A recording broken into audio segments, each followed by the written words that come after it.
Perdana Menteri Kanada Justin Trudeau tengah menjadi sorotan usai dimarahi Presiden Cina Xi Jinping karena isi percakapan mereka dalam pertemuan tertutup di sela KTT G20 Bali bocor ke media.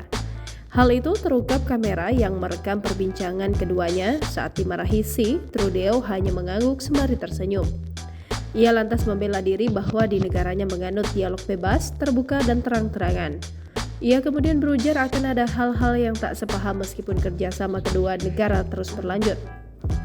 Selain karena masalah tersebut, Trudeau juga disorot karena memiliki para stupawan di antara para pemimpin dunia yang hadir di Bali. Dia memiliki tubuh yang cukup tinggi dan usia yang terbilang muda. Berikut profil Justin Trudeau. Perdana Menteri Kanada ini memiliki nama lengkap Justin Pierre James Trudeau. Dia lahir di Ottawa, Ontario pada hari Natal yakni 25 Desember 1971. Dia merupakan anak sulung dari pasangan mantan PM Kanada Pierre Trudeau dan Margaret Trudeau. Trudeau merupakan lulusan Bachelor of Arts dari Universitas McGill pada 1994. Dia lalu melanjutkan pendidikannya di Universitas British Columbia dan menjadi pengajar bahasa Prancis, matematika, serta pelajaran lain di Vancouver.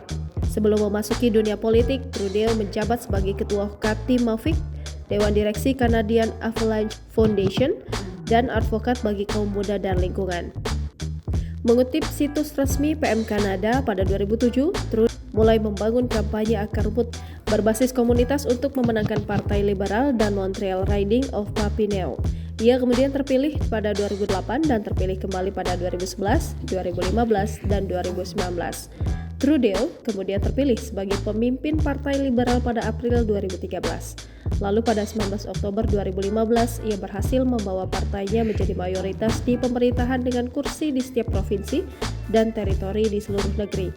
Dia dilantik menjadi Perdana Menteri ke-23 pada 4 November 2015. Selang 4 tahun, yakni pada 19 Oktober 2019, Trudeau memimpin Partai Liberal untuk terpilih kembali dan mendapatkan mandat kedua dari Kanada.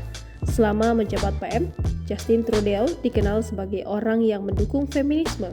Ia bahkan membentuk kabinetnya dengan keseimbangan gender. Hal itu merupakan yang pertama terjadi di Kanada. Jangan lupa subscribe, share, komen, dan like ya!